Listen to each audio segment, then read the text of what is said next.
Welcome to Whores Talk Horror. We're not really whores. We just like wordplay.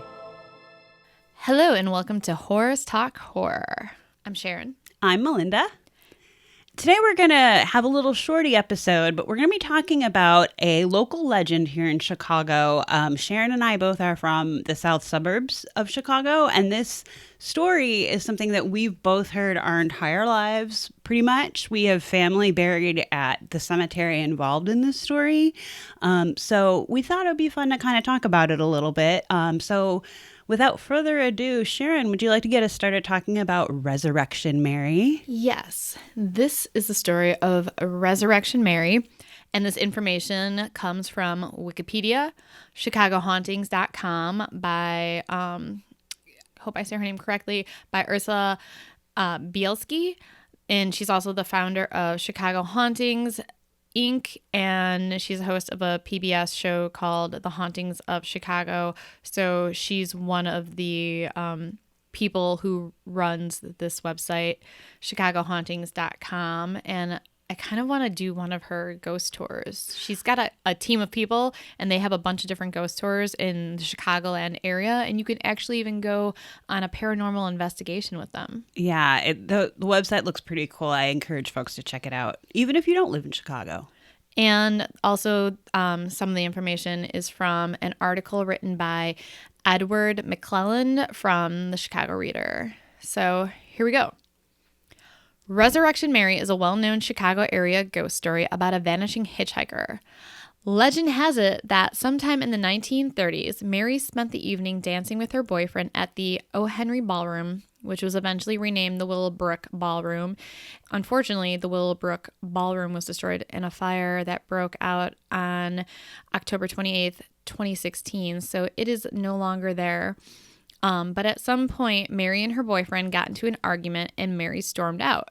She left the ballroom and started walking up Archer Avenue, which is the street that this ballroom was on. And it's kind of a dark and windy road with a lot of woods along it. Or wooded areas, I should say. She had not gotten very far when she was struck and killed by a hit-and-run driver who fled the scene, leaving Mary to die. Her parents found her and were grief-stricken at the sight of her dead body. They buried her in Resurrection Cemetery wearing a beautiful white dancing dress and matching dancing shoes. The hit-and-run driver was never found. There's also another report that states that Mary is a young Polish woman named Mary Bregovi. Some researchers speculate that the ghost heads for one grave in particular amongst the thousands at the cemetery. Gravesite number 9819, section MM. Records indicate that Bregovi was killed in a car accident in 1934, allegedly on her way home from a dance at the O. Henry. But attempts to link Mary Bregovi with the Resurrection Mary legend have yielded less than satisfactory results. Since Bregovi is stated to be killed in downtown Chicago, probably near Lake and Wacker Drive, it's highly doubtful that this Mary was on her way home from any Southwest Side ballroom, and most definitely not on the road outside the legendary cemetery. So this Mary, according to records at the Satala Funeral Home from which Bregovi was buried, was a young factory worker who died in the ambulance on the way to the Iroquois Hospital, then on North Wacker Drive. And honestly, you can go on and speculate about who the real Mary was, if there ever even was a real Mary. Right. But yeah, there's many different sites discussing this. There's many different theories. No one knows for sure, but it's kind of a fun, interesting story. And yeah, like Mindy said, we grew up hearing this story all the time from our parents and aunts and uncles and everything. And many, many people since the 1930s have told stories of driving northeast along Archer Avenue between the Willowbrook Ballroom and Resurrection Cemetery and picking up a young female hitchhiker. The young woman is dressed somewhat formally in a white party dress and is said to have light blonde hair and blue eyes. There are other reports that she wears a thin shawl, dancing shoes, carries a small clutch purse, and that she is very quiet. When the driver nears the Resurrection Cemetery, the young woman asks to be let out, whereupon she disappears into the cemetery. One such story comes from a paranormal investigator who was told the following story by a Southside Chicago man named Vince, almost 50 years after the story occurred. Vince went out dancing one evening. He put on his favorite suit, a double-breasted gray number with squared-off shoulders, and his most colorful tie, red with Hawaiian hula girls and grass skirts. Classy. He cruised Archer Avenue with the top down on his Chevy Cabriolet. The night was warm. He had slicked back hair with enough Brill cream in it to keep the wind from mussing it. The O. Henry Ballroom was going to be jumping, as it always was on Saturdays. Vince had danced to some of the biggest bands in history there. Harry James, Artie Shaw, Tommy Dorsey, all my favorites. Tonight was just Chuck Barsudis and his Merry Men from the southwest side of Chicago. And one quick little side note about this ballroom, wasn't there legends that Al Capone and his gang used to hang out at the Willowbrook, and they had like some secret like underground passage that like went under Archer Avenue that like led to their hideout? It was kind of like their getaway tunnel. I don't know. I've heard there are a lot of rumors about Al Capone being on the South Side, so there probably are rumors about that. I should look that up. But anyways, I digress. Inside the ballroom, Vince spent the first half hour downing enough Cuba Libres and smoking enough Lucky Strikes to work up the courage to ask a girl for a dance. By the time the band got started on Jumping at the Woodside, we all know that song. It's my ringtone. He was in a bold state of mind. Spotting a pretty girl in a white dress, he said as casually as he could manage, "Hey, it ain't right to stand still for Count Basie. Why don't we cut a rug on this one?" That classic pickup line. If I had a nickel for every time I heard that one.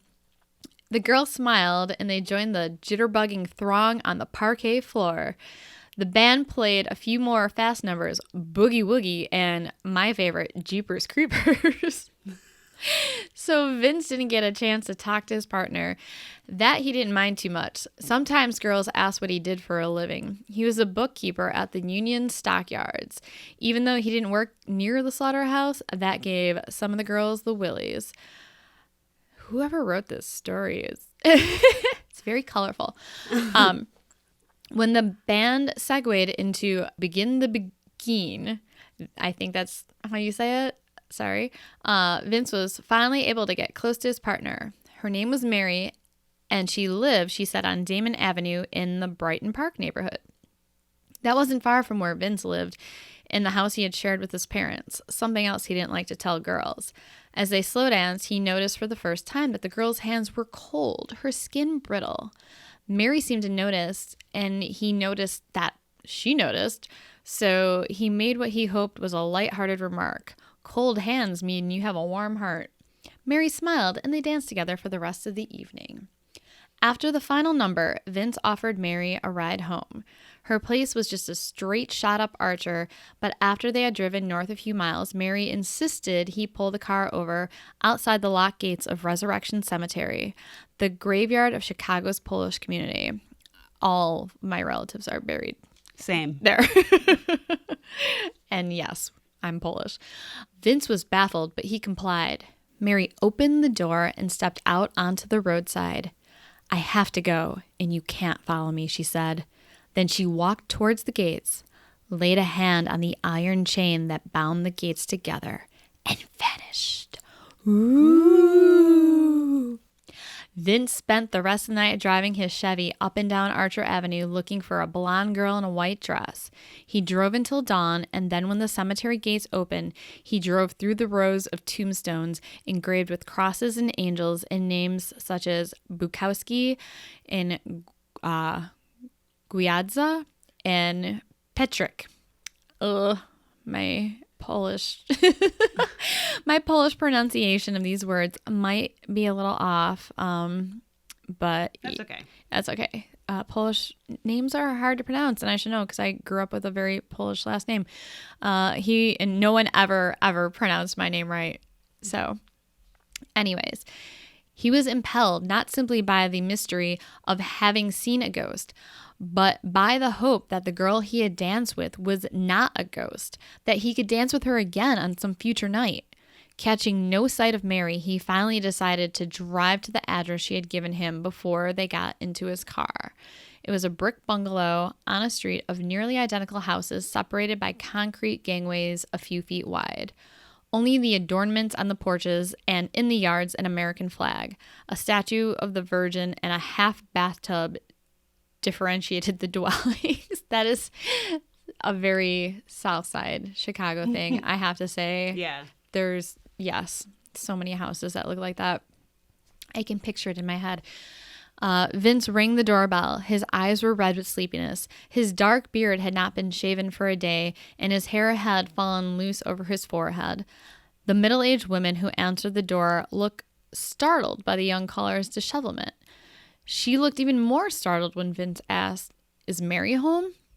"Mary doesn't live here anymore," said the woman, who looked old enough and enough like Mary to be her mother. "Mary died in a car accident 4 years ago." What? "Who are you?" "I knew Mary in high school," Vince lied. It was the only plausible story for why he had been unaware of her death. "And you didn't know?" "I went to college downstate after I graduated," he said. That much was true. He had attended Illinois State University in Normal. "I just moved back to Chicago." Looking past the woman, who was still blocking the doorway, Vince spied a framed photo resting atop a piano in the front room. It was the girl he had danced with the night before. An ever-youthful face, never to age. The face of a ghost. What? I didn't see that coming at all. All right. "I'm sorry to be the one to tell you," the woman said. "Mary went out dancing with some boys she worked with at Brock's." I'm assuming that's Brock's Candy Company? I think so, yeah. All right. "But they never made it to the dance hall. One of the boys crashed the car into the L at Wackerin Lake. And by L, I mean L train. Mary was thrown through the windshield and died on the way to the hospital." "I'm sorry to hear that," Vince said, retreating down the steps. "I'm sorry for your loss." "If you want to visit Mary's grave," the woman added, "she's buried in Resurrection Cemetery." Oh my God. Vince never returned to the O. Henry Ballroom or to Resurrection Cemetery. He had never learned Mary's last name, so he could not have located her tombstone. In fact, he was so shaken by having danced with a ghost that he never set foot in a dance hall again. But Resurrection Mary, as the girl's ghost came to be known, continued to haunt Archer Avenue. When the big band era ended after the war, Mary rested quietly in her grave because the music she had hoped to dance to on her final night among the living was no longer heard at the O. Henry, but in the 1970s, her ghost rose again.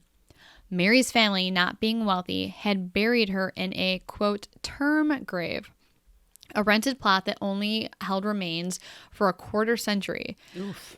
That's weird. That's rough. Never heard of that.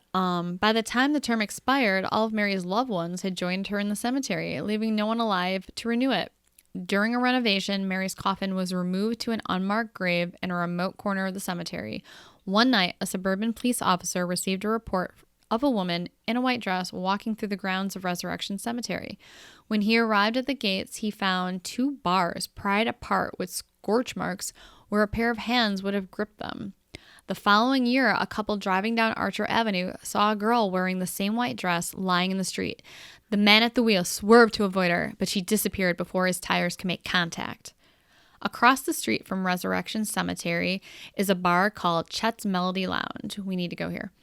Chet's is a classic roadside tavern with a pool table, a jukebox, a popcorn machine, and a large clientele of bikers.